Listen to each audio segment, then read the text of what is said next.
आणि त्यामुळं मला असं म्हणायचं आहे की आमचे मित्र उदय भेटून आल्यानंतर बिळातून बाहेर आलेले जरंगे, बिळातून बाहेर आलेले जरंगे हे शेतकऱ्यांच्या, शेतमजुरांच्या किंवा माझ्या मराठा भावांच्या खऱ्या प्रश्नावर, संविधानिक प्रश्नावर कधीच बोलत नाही.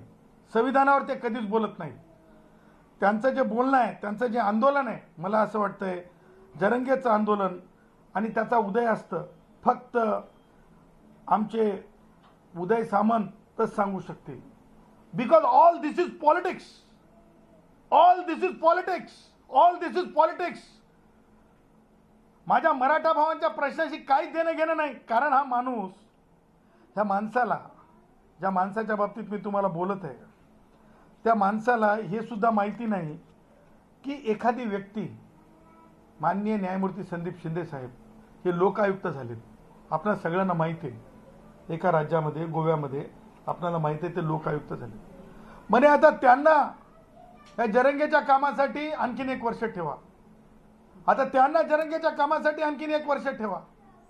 असं कसं होऊ शकतंय या जरंगेच्या मागणीसाठी? असं कसं होऊ शकतंय ह्या जरंगेच्या मागणीसाठी?